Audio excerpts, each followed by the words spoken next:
2, 3, 1. Définition.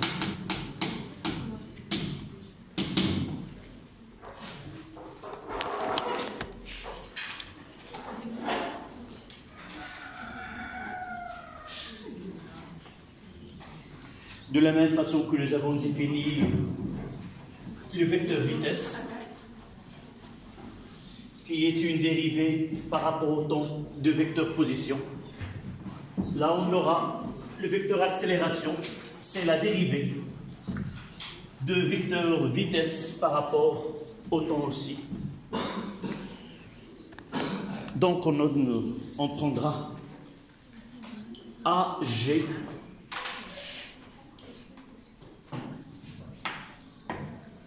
est égal à d de v de g sur dt, qui est d de OM, d2 de OM sur dt carré. Voilà la définition de vecteur accélération. Si nous mettons là AGX, AGY et AGZ, égal, ça donne d de v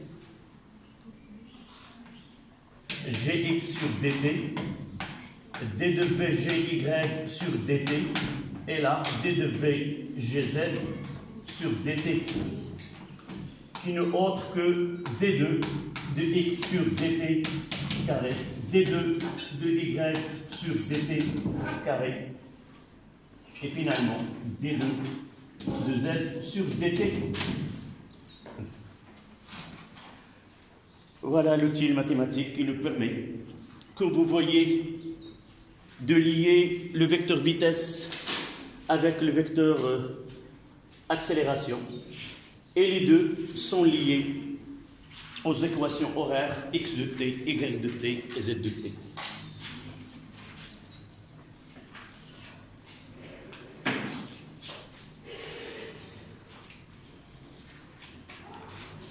Nous avons écrit ici une écriture qui est simplifiée, sans écrire que le vecteur AG est égal à d de VG sur dti.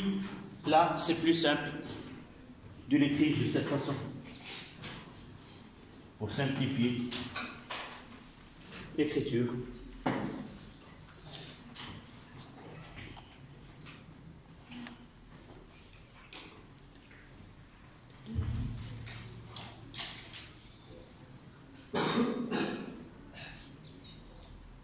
Mademoiselle, tu écris? Yeah.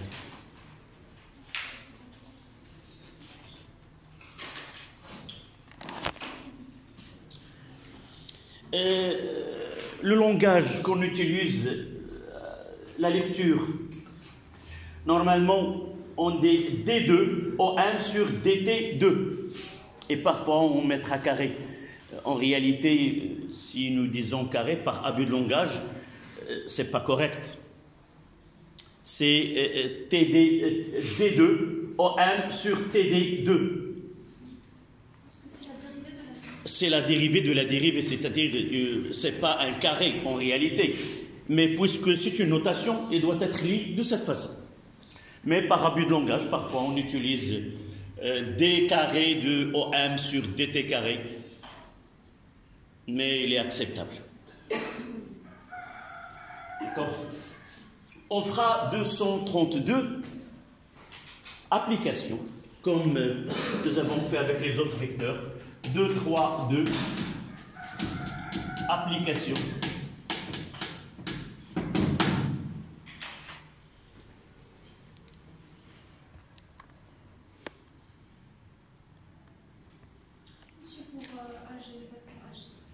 AGX, AGY et AGZ. Z, oui.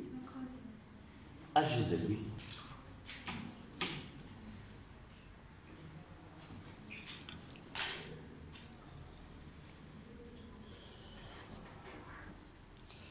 Comme pour les autres applications, on prend le centre d'inertie d'un système donné. et on donne ces équations horaires. On essaie de passer par déterminer les coordonnées de la vitesse et les coordonnées de l'accélération. Donc pour cette application,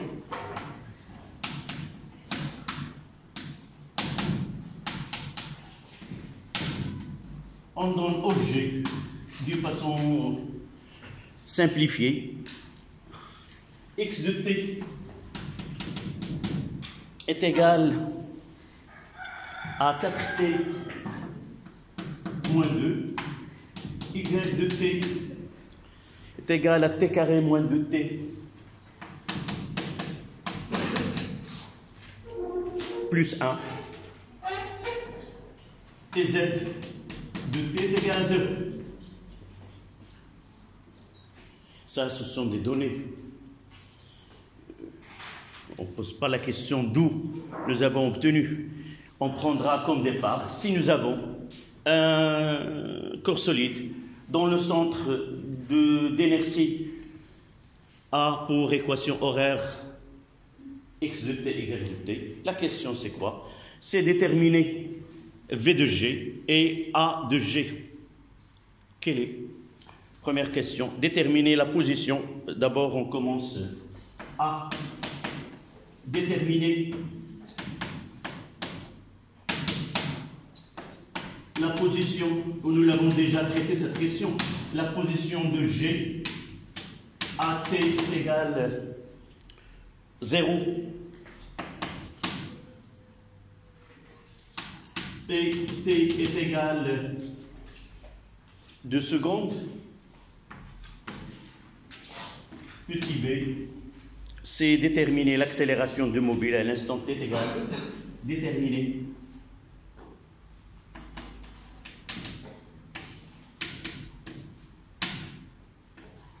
AG à t égale à 10 secondes.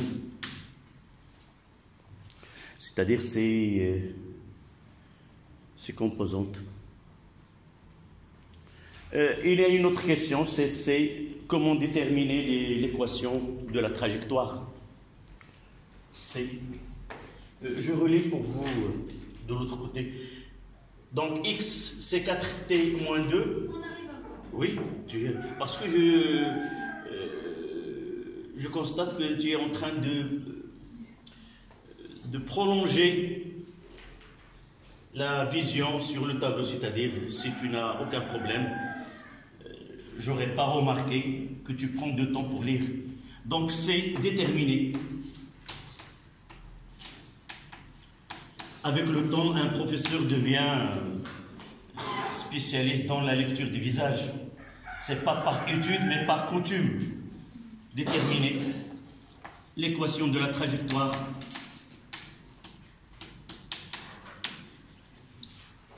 L'équation de la trajectoire.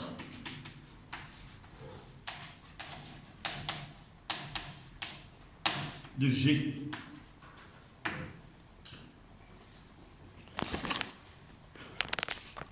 Voilà les données de cette application.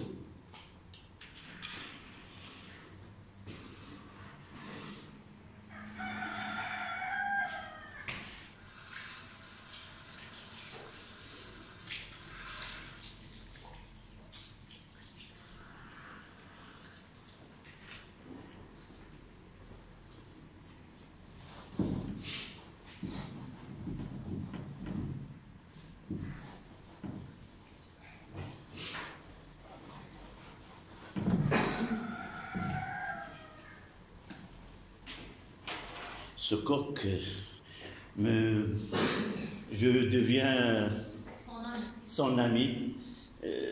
Il est en train de chanter le matin et l'après-midi.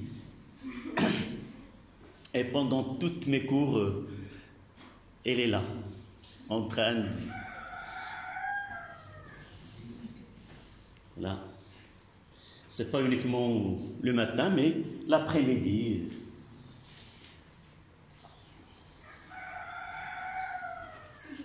Oui, si ça te dérange, pour moi je suis habitué à son chant. un des élèves à distance.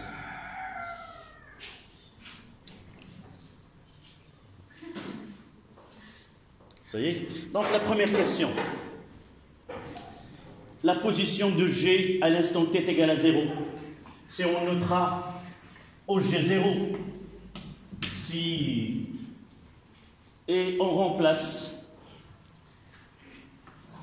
t avec 0, ça donne moins 2 et là 1. Peut-être en mathématiques, vous notez au G0, on mettra moins 2 et 1. Pour moi,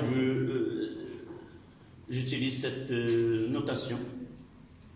C'est mieux en physique.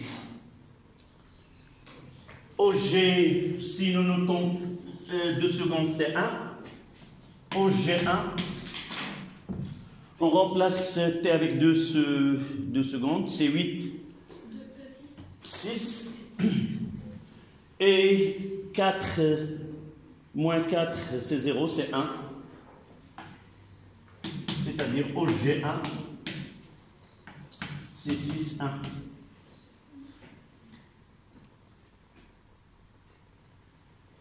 D'accord?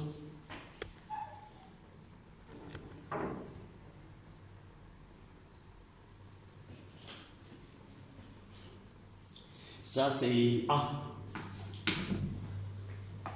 Pour B, déterminer les coordonnées de vecteur accélération et par la suite, on déterminera sa valeur pour t est égal à 10 secondes. La première des choses, c'est AG. Donnez-moi les coordonnées de AG par application de la relation que nous venons de donner. La dérivée seconde, donc dérivée première c'est 4, dérivée seconde ça donne 0. La dérivée première c'est 2t moins 2, ça donne 2. Donc selon l'axe des y c'est 2, et là c'est 0. Nous voyons que AG est constante. Donc AG, c'est la racine carrée de 0 au carré plus 2 au carré plus 0 au carré, uniquement pour savoir comment on calcule. Et ça donne 2. 2 mètres secondes moins 1. Donc AG, elle est constante. Donc on peut écrire quel que soit le temps. Que ce soit à l'instant t est égal à 10 secondes ou 2 secondes ou autre, l'accélération, elle est la même. Donc AG est constante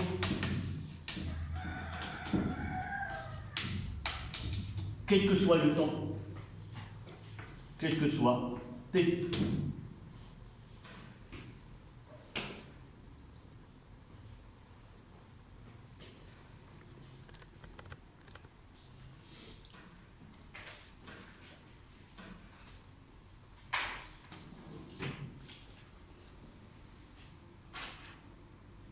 Ça y est, c'est... J'ai dit tout à l'heure que j'arrive à lire les visages, mais généralement, certaines lectures ne sont pas correctes. Parce que j'ai un élève en train de regarder de façon continue sur une partie, je interprète cela comme quelque chose qui n'est pas bien clair. Mais parfois, c'est autre chose.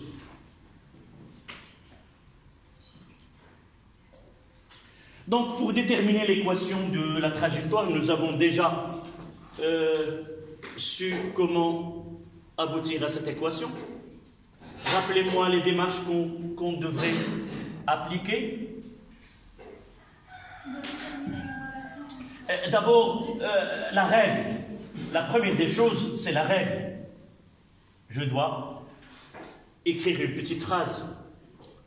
pour élaborer cette équation de trajectoire, il faut voilà, éliminer le trouver une relation entre x, y et z. Là, notre tâche elle est simplifiée. Et dans tous les exercices qu'on va traiter par la suite, le maximum c'est un mouvement plan. Nous n'étudions pas les mouvements dans l'espace. Donc, c'est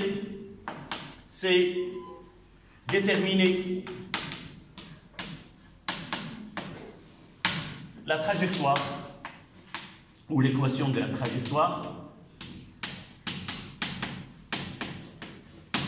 revient à éliminer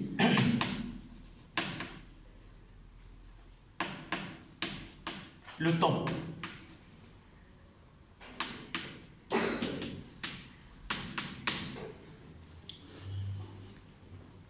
Et dites-moi, de la même façon, on va noter ces équations 1 et 2. Toujours on cherche là où il y a la relation est simple.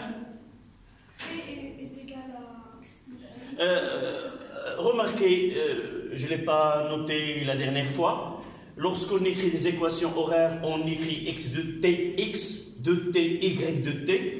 Mais lorsqu'on veut passer des équations horaires à l'équation de la trajectoire, ça veut dire qu'on va éliminer le temps et on ne va pas écrire x de t. D'accord? C'est pour cela que cette équation A, elle va nous donner quoi? Que t est égal, c'est x plus 2 sur 4. D'accord? C'est toi que tu m'as demandé qu'est-ce que ça veut dire ce 1, ce 1', ce 2 et 2'. Maintenant, qu'est-ce qu'on va noter ici? C'est la relation oui, c'est 1'.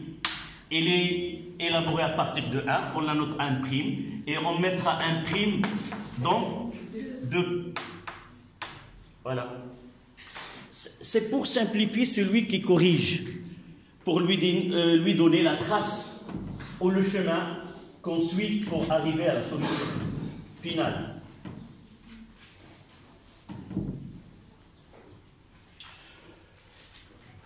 Donc, je mettrai y est égal à x plus 2 sur 4 au carré, plus 2 fois x plus 2 sur 4,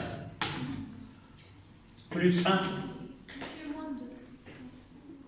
Comment? Ou le moins 2? Dans la deuxième équation. Ici, moins 2, oui. En réalité, pour faciliter ce travail, il est un peu long. Si j'arrive à constater que c'est une identité remarquable là, je peux faciliter mon calcul. En réalité, cette écriture peut être simplifiée comment? C'est t moins 1, voilà, est égal à t moins 1, le tout au carré. Et ça facilite ce calcul-là. D'accord?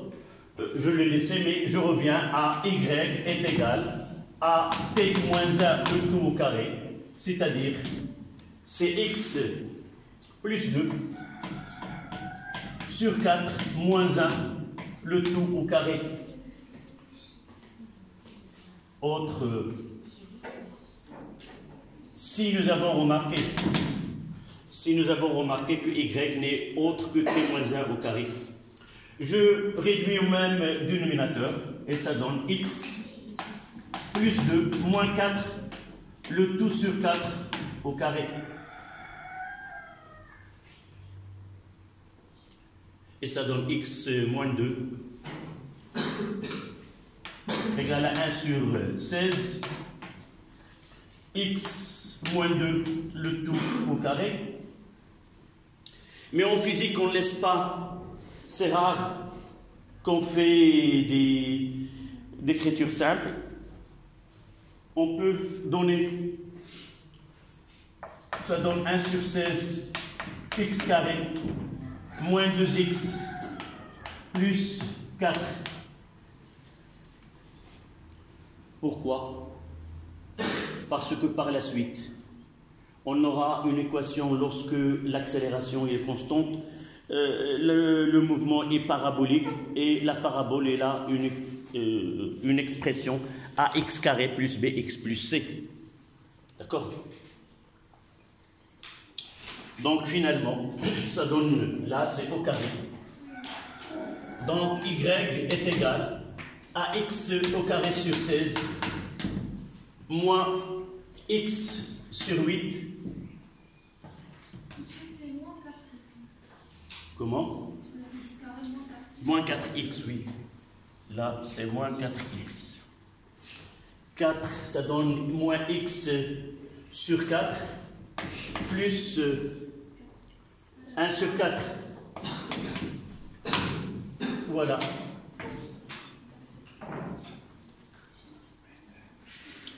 Pourquoi j'ai dit nous devons l'écrire ainsi? Pour avoir que y est égal à ax plus bx plus c. Ax carré plus bx plus c, qui est l'équation d'une parabole.